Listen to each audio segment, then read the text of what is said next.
미국이 부러지면 어디까지 부러질까? 이것도 미리 생각을 해야 된다는 거죠. 20 며칠 날이 될 것 같은데 이게 저희 한미 정상회담이 예정돼 있지 않습니까? 네. 한 번씩 퀀텀 정보가 될 것 같다라는 겁니다. 조선은 끝나지 않을 것 같다. 한미 협상 분야의 원전 분야가 들어갈 것 같은데 두산에너지 기준으로 주가가 올랐다가 옆으로 횡보해서 지금 올라가려고 하고 있어요. 지금부터 한 9월 초 중반, 적어도 10월 초까지는 소위 내러티브가 발동되는 시즌입니다.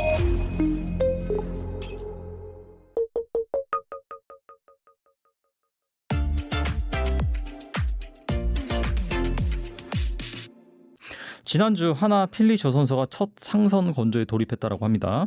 트럼프 대통령이 마스가 전략의 핵심 파트너로 한국을 지목한 지 불과 일주일 만에 조선업계가 빠르게 움직이고 있는데 한국 조선주 그가 많이 올랐다 그런 얘기가 있는데 이걸로 인해서 새로운 랠리 가능성이 있을지 어떻게 보시나요? 저는 일단 조선은 끝나지 않을 것 같다라는 표현이 맞을 것 같아요.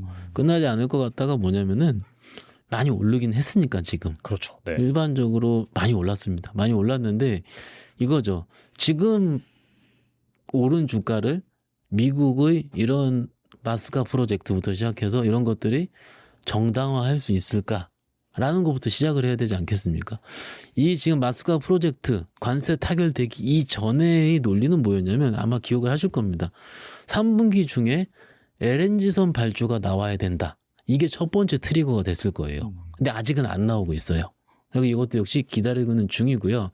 마스카 프로젝트가 같이 엮이면서 그리고 일정 면으로 봤을 때 아마도 20 며칠 날이 될 것 같은데 이게 저희 한미 정상회담이 예정돼 있지 않습니까? 네네. 그러면 구체적인 협력 프로젝트가 일부 나오지 않을까 싶습니다.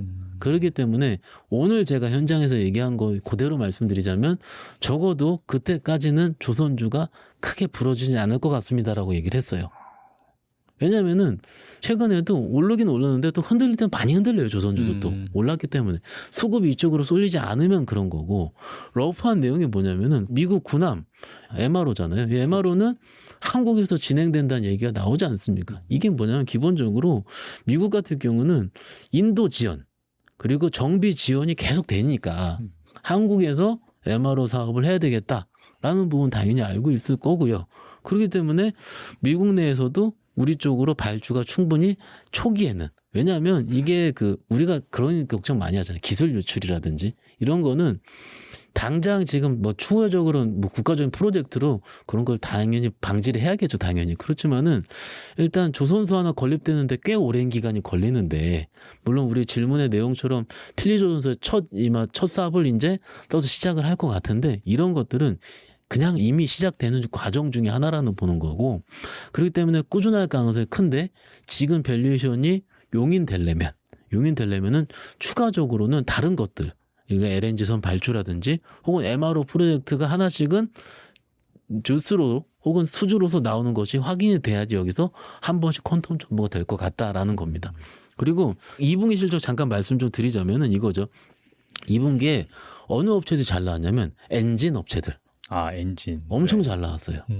그러니까 이게 기자재 쪽에서도 엔진 업체들이 기존 컨센 대비해서 거의 30%, 40% 잘 나오고 있기 때문에 이쪽에 대한 추세도 역시 나빠지진 않을 것 같고요. 그리고 기자재 업체들도 나쁘진 않았습니다. 근데 완성 조선소들이 컨센 부합 정도 나왔었거든요. 그러면 역시 이것도 말씀드린 것처럼 이것들이 좀 더 정당화 되려면은 추가적인 수주 한 번씩은 미국에서. 근데 이게 뭔가 나와야 된다라는 것 자체가 저희 목소리 톤 자체가 안 나올 것 같은데 기다리고 있습니다가 아니고요.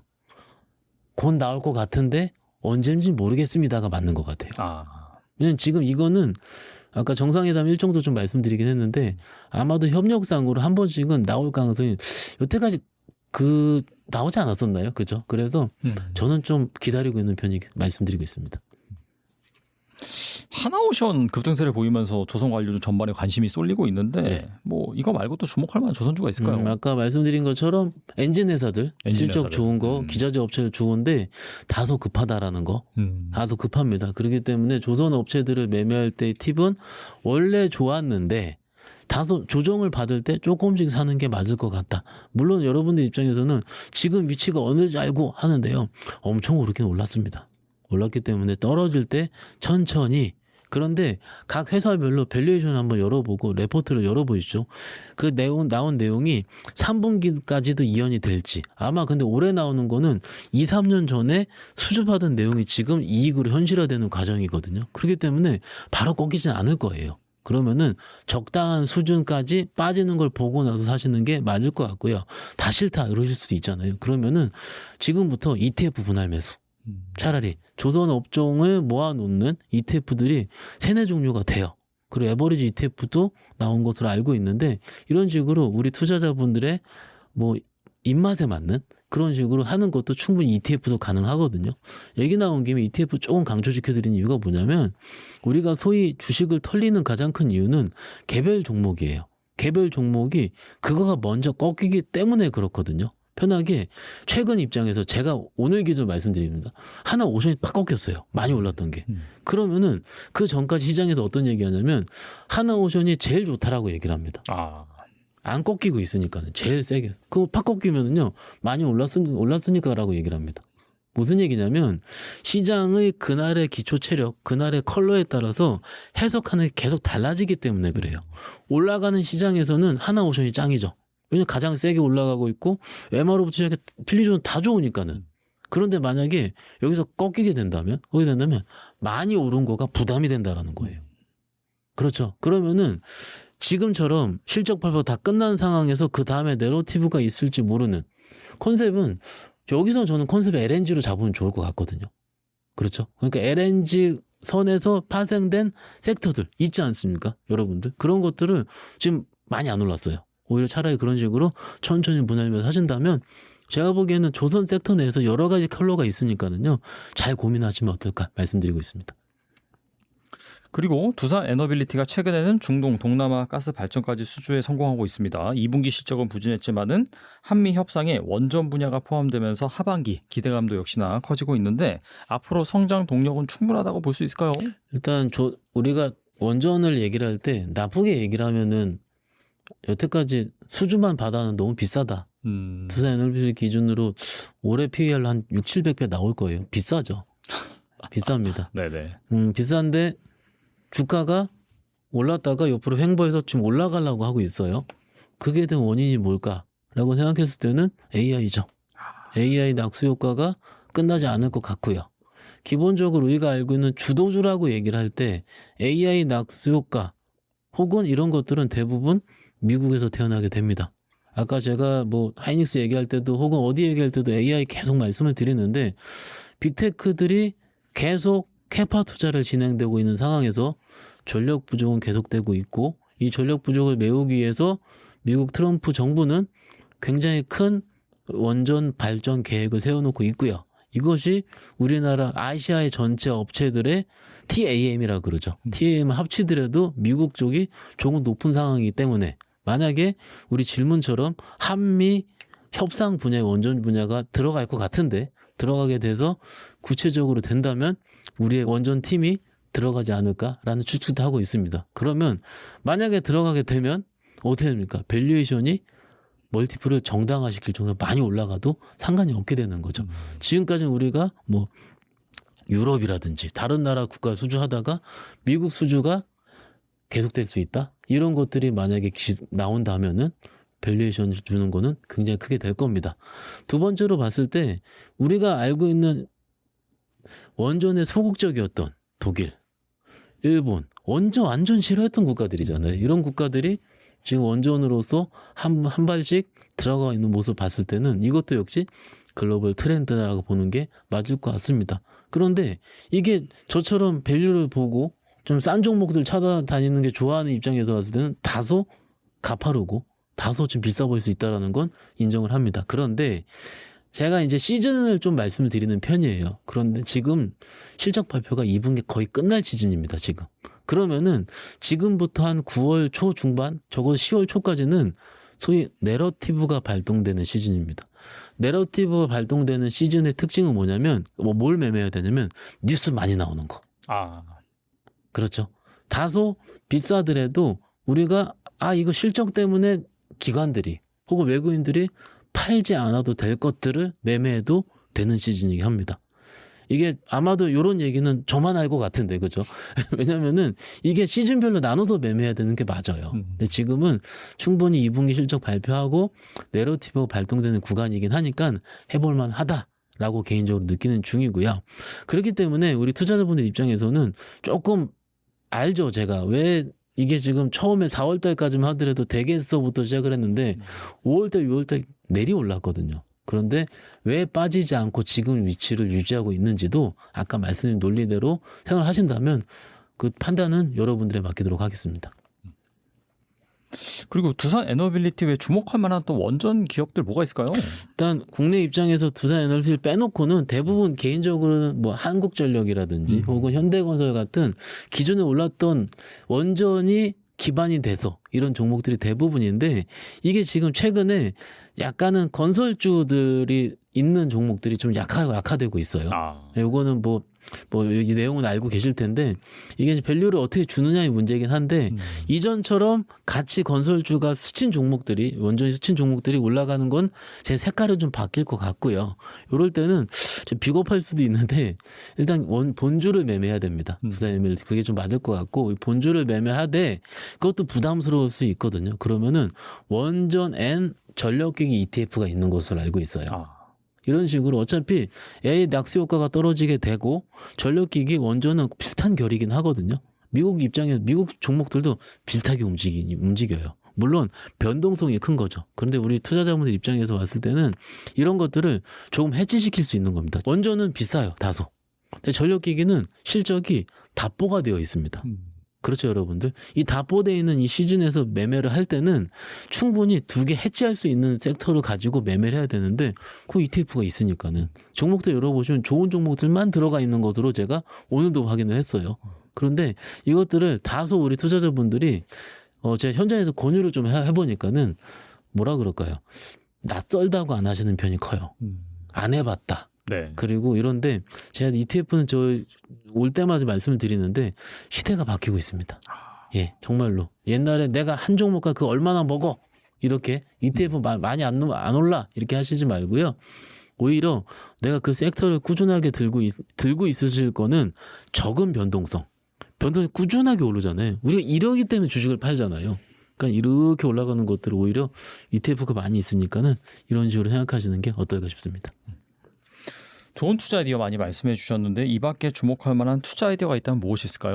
일단 지금 아까 서두에 말씀드린 것처럼 종목을 선택하는 여태까지 제가 항상 왔을 때 말씀드린 게 종목을 어떤 섹터를 고를까라고 말씀을 많이 드렸던 것 같거든요. 오늘은 다른 각도에서 내가 이런 시나리오를 가지고 있었을 때 예를 들어서 우리가 정부에서 우리가 기다렸던 정책들 대주주라든지 분리과세 세율 이런 부분이 나오지 않았을 때와 나왔을 때의 시나리오를 써보는 게 좋을 것 같습니다. 무슨 얘기냐면 저도 계속 고민을 하고 있는 부분인데 만약에 그런 우리가 우호적으로 예를 대주주만 얘기해 볼게요. 대주주가 현실화됐을 때 50억이 유지가 됐을 때 혹은 100억으로 높아졌을 때 그때 뭐가 좋겠습니까? 코스닥이 좋지 않겠습니까? 그러면 코스닥에서 2차전지도 뭐 빠졌다가 올라왔지만은 바이오. 그러면 이런 정책이 현실화되면 나는 바이오를 해야지 라고 미리 생각할 필요가 있다는 거예요. 지금 정책별로 수혜 섹터가 워낙 극명하게 갈리는 중이거든요. 그리고 분리과세 세율 같은 경우는 우리가 알고 있는 고배당주들, 은행주라든지 증권주라든지 여러 고배당주들이 있지 않습니까? 그러면 각 정책별로 전략이 달라져야 된다는 거죠. 그러면 여러분들께서 고민을 미리 해보시는 거죠. 이 정책은 될 것 같아. 그러면은 일부를 미리 사놓는 거죠. 될 것 같으면. 그리고 현실화됐을 때 더 사는 거죠. 왜냐면 아마도 다 쳐다보고 있을 거거든요. 그래서 NXT 아시죠? 우리 투자자분들. NXT에서 10% 이상 갭으로 시작할 겁니다. 만약 그 정책이 저녁 때 나갔다. 그러면 못 잡아요. 물량이 있어야지 더 잡을 수가 있거든요. 근데 물량이 없으면 못 잡아요. 그렇기 때문에 제가 이것도 어떻게 보면 정책적인 부분에 제가 어떻게 답을 내릴 수가 없지 않습니까? 상상력이라든지 우리 여러분 주식도 어쩌면 일종의 상상과 기대의 영역이긴 한데 이런 것들을 고민하신다면은 전략적으로 일부 들어가서 더 살 수 있는 이런 것들의 트레이딩에 대한 아이디어를 조금 더 여러분들이 생각할 필요가 있다라는 거고, 그리고 지금 미국도 많이 올랐다고 말씀을 드렸잖아요. 미국이 부러지면 어디까지 부러질까? 이것도 미리 생각을 해야 된다는 거죠. 나스닥은 신고가인데 여기서 PR 계수가 지금 20배가 넘잖아요. 지금 미국도 비쌉니다. 네. 근데 비싼데 싼 레벨이 어느 정도까지 될까? 이런 것들이지 않습니까? 미리 생각을 해야지 빠졌을 때 당황하지 않고 더 살 수 있거나 혹은 우리가 신규 매수를 들어가게 되는데, 이미 지금 생각을 안 하고 있는 이런 상황에서 유튜브라든지 TV 뭐 다 보면 아시잖아요. 빠지면 더 빠진대. 이 큰일 났다. 현금 확보해라. 120포인트 빠진 날 현금 확보하래. 이거 말도 안 되는 소리인데 그땐 사야죠.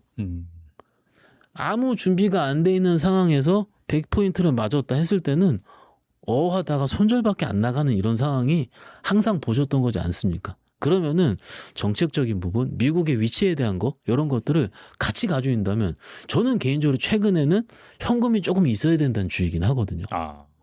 그렇죠? 현금을 들고 있는 것도 하나의 주식을 하는 것과 같습니다. 주식을 팔면 현금이 생기잖아요. 네. 그런데 여러분들이 주식을 팔건 다 팔았잖아요. 왜냐하면 수익이 난 것들. 그러면 지금 마이너스가 난 것들이라는, 혹은 플러스가 난 것들이 있다면 내가 얼만큼 대한 거를 내가 현금화를 해서 가지고 있을까? 이것도 고민이 돼야 된다는 거죠. 아마 이 8월, 9월 넘어가서 정책적인 부분만 잘 풀리면은 저는 개인적으로 장 되게 좋게 봅니다. 엄청. 잘 풀릴 거라고 믿고 싶고요. 근데 풀리지 않더라도 저는 대응할 수 있습니다. 왜냐하면 아까 말씀드린 조방원들이 있잖아요. 그런 것들에 별로 상관이 없는 구조적인 성장 섹터들이 또 있지 않습니까? 거기서 충분히 저는 매매할 수 있습니다. 똑같습니다. 우리 투자자분들도 이런 뭔가의 그런 뭐라 그럴까요? 자신감. 내가 이걸 공부할 때 이게 좋아. 그러면 내가 더 살 수도 있어야 되고, 이런 것들이 충분히 필요한데, 미국도 AI가 좋아서 지금 엔비디아, 애플 이런 것들 지금 내리 올라가고 있는데 그게 그냥 올라간 게 아니라 진짜 좋아서 올라간 거거든요. 근데 우리 지금 보면은 전력기기 업체들이 있지 않습니까? 안 빠진 거 허다해요. 딱 짱짱하게 올라가고 있어요. 굉장히 단단하게. 거기는 실적도 되고 내러티브 되는 거거든요.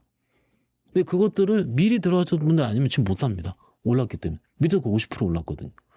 새로 다시 될 수 있다는 그런 것들을, 혹은 내가 그쪽에서 빠지면 내가 들어갈 수 있다라는 스터디가 돼 있어야지.